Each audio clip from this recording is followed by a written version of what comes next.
If quality assurance only appears when something needs signing, your GMP system is already failing your organization. People used to think QA is the department that checks paperwork, says no, and slows everything down. But that is not good QA. Effective quality assurance saves time, money, and crucially protects patients. I'm Adam from Help Me GXP. I'm a practicing QP and I spend a lot of time looking at how quality systems work in real pharmaceutical facilities. In this video, I want to explain what quality assurance actually means in pharma, why it matters in GMP, and why QA is much more than just paperwork.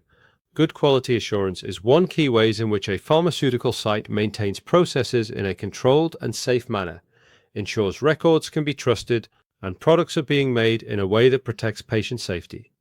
So what is quality assurance in pharma and how is it different from quality control? Let's keep this simple. Quality control is mainly about testing and measurement. That might include testing raw materials, in-process control samples or finished products, proving the manufacturing process has produced a product which meets the defined specification. Quality assurance is different. QA is about the system. It is about making sure the right controls are in place before work starts, while work is happening, and after the work is complete. QA asks a bigger question. What evidence do we have that this process is controlled, not just once, not just when everything goes well, but routinely, under pressure, across different people, shifts, and batches? That is why QA matters, because in GMP, quality cannot be tested into a product at the end. Quality should be built into the process from the start. Testing is still essential. It proves the quality assurance controls are working, but testing alone cannot fix a weak process. If the wrong material was used, or if a critical step was missed, a final test result may not tell the full story. That is where QA becomes important. QA helps make sure the whole system is working, not just the final result. In modern GMP, quality assurance usually operates and owns the wider pharmaceutical quality system. That system includes documentation, training, deviation management, supplier qualification, and all the other elements you need to maintain a functional PQS. If you want to know more about these essential elements, check out some of our other videos where we explain what's important for these sections of a pharmaceutical quality system. The exact structure depends on the type of facility. A licensed manufacturer, a CDMO, a clinical trial manufacturer, a warehouse, or a laboratory may all have different operating models. But the principle is the same. The organization needs a quality system that can show control. QA is one of the functions that helps build, monitor, challenge, and protect that control. Now, this is important. QA does not own quality on its own. Production has responsibility for doing the work correctly, while QC performs testing of samples. Engineering has responsibility for equipment, facilities, utilities, maintenance, and technical systems, and the validation department is responsible for proving that those systems and equipment are fit for their intended use. Finally, senior management has overall responsibility for ensuring appropriate resources, priorities, culture, escalation, and the effectiveness of the quality system. So QA is not there to carry everyone else's responsibility. That is a weak model. Good QA works with the operation, but stays independent enough to challenge it. It's about bringing all of those functions together in a controlled manner, holding them to account, and maintaining a compliant state. That balance matters. If QA is too far away from the process, it becomes a paperwork function and can be seen as the big brother, only there to keep an eye on things. If QA is too close to the pressure of the operation, it can lose independence. The stronger version is QA that understands the process, sees the risks, asks the right questions, and makes decisions based on evidence in collaboration with all departments. So what does QA actually do? Let's start with documentation. People often say QA is about documents, and there is some truth in that. But the document's only a small part of QA functions. The point is control. An SOP should describe the approved way of working.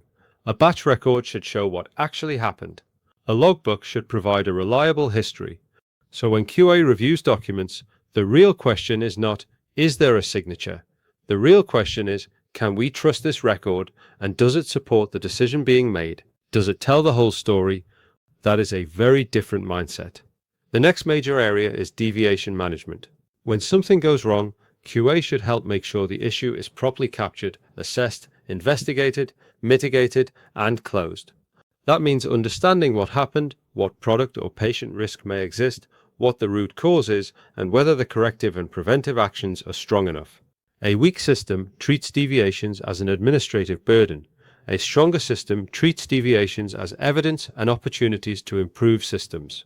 Evidence of where the process is under strain, of where training may not be effective, or of where procedures may be unclear.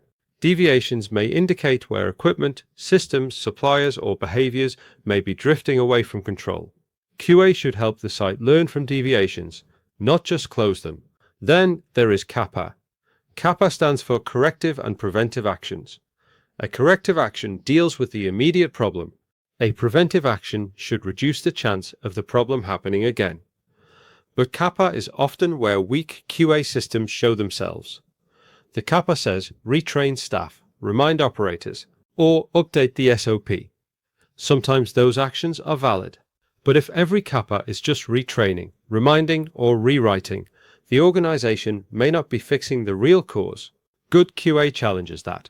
Was the process badly designed? Was the workload unrealistic? Or were the SOP and APOs unclear? Those are the questions that move QA from paperwork into real quality assurance. Has the investigation identified the root cause and assigned actions which will prevent recurrence? Change control is another key QA area. Change is normal in pharmaceutical operations. Equipment, suppliers, and processes changes, as do many other aspects of a GMP operation. Change cannot be avoided, but uncontrolled change is one of the fastest ways to lose GMP control. QA is there to help make sure changes are assessed before they happen. When reviewing proposed changes, QA must consider what the impact is on product quality, safety, and efficacy. What is the impact on validation or training? What is the impact on data integrity or contamination control strategy? A change might look small on paper, but still create a real operational or regulatory risk. That is why QA needs to understand the process, not just review the form. Batch record review is another area people often associate with QA. But again, the checking all signatures are present is not the point. A batch record tells the story of a batch. It should show that the right materials were used, steps followed, checks completed, and any problems were managed correctly. QA review is about asking whether that story is complete, accurate, and reliable enough to support the next quality decision. In some organizations, that may feed into QP certification. In others, it may feed into local quality approval or release processes. The exact route depends on the license, product type, and local governance, but the principle is the same.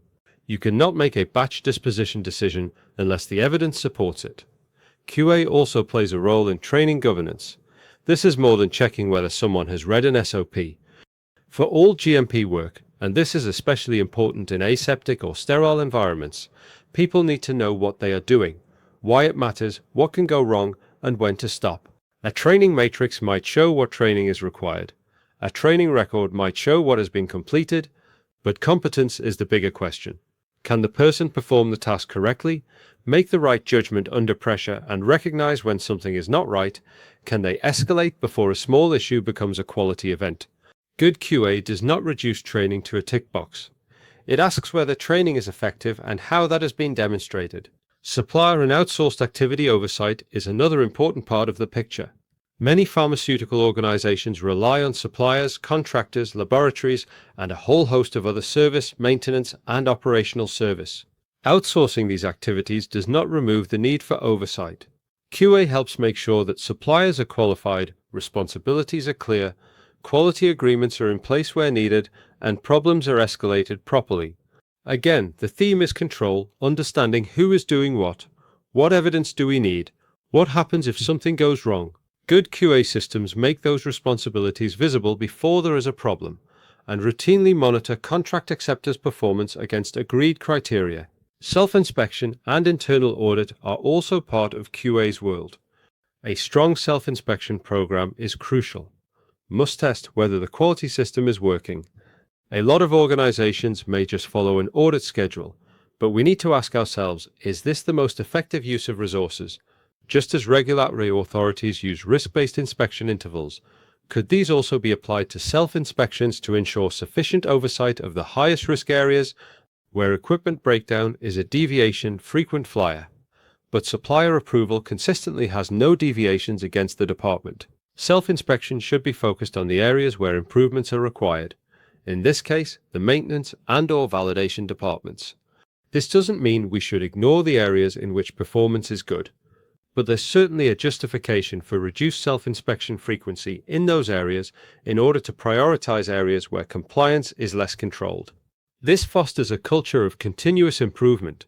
Departments will feel rewarded by the reduced inspection schedule, and as a result will proactively maintain compliance systems. QA should not be afraid of finding issues, nor should departments feel ashamed of identified areas of non-conformance.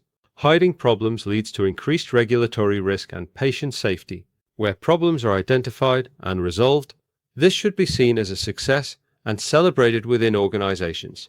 Finding issues early is part of control. A worse problem is not finding the issues. The worst outcome is having problems that everyone has learned to ignore. Let's think about this from an inspection perspective. An inspector or auditor is not just interested in whether a site has a QA department. They are trying to understand whether the quality system is effective. Does QA have the right authority? Are they involved early enough in deviations? Are deviations investigated properly with meaningful CAPA? Are changes assessed before implementation thoroughly, with complete and trustworthy records? Are trends reviewed and risks escalated? And perhaps most importantly, does the senior management understand the state of control and take action when this control starts to diminish? Essentially, is the site learning from its own data? The answers to those questions tell a lot about whether a QA department is working effectively. Strong QA is involved early. It understands the process. It spends time with production, QC, engineering, validation, supply chain, and senior management. It protects patient safety and product quality even when the site is busy, and it helps the organization make better decisions. That does not mean QA should be difficult for the sake of it. Good QA is not about saying no to everything. It is about knowing when to say yes, when to say no, when to ask for more evidence, and when to escalate issues that need to be given more attention. That judgment is what makes QA valuable. So if you are new to GMP, remember this. QC tells us whether specific tests and checks meet requirements. QA helps make sure the wider system is designed, controlled, monitored, and improved so that quality can be consistently achieved. Both are essential, but they are not the same thing. If you work in QA, do not let the role get reduced to paperwork. The best QA professionals understand the operation, understand the risk, understand the evidence, and understand the responsibility behind the decision. They know that a signature is not just a signature. It is a statement of accountability, that the evidence has been reviewed and the decision is defensible. The takeaway is this: quality assurance is not paperwork. Quality assurance is not the department of no. Quality assurance is the foundation of any GMP operation, providing visibility and control. When QA is strong, it helps protect operators, product quality, organizational reputation, and patient safety. When QA is weak, problems can become the norm before anyone realizes control has been lost. So next time someone says QA is just paperwork, challenge that. This is Help Me GXP, free practical GXP education for people working in real pharmaceutical, aseptic, GMP, GDP, and quality environments. This content is educational and does not replace your local pharmaceutical quality system, SOP, quality approval, QP judgment, RP judgment, NHS QA requirements, or formal regulatory decision-making.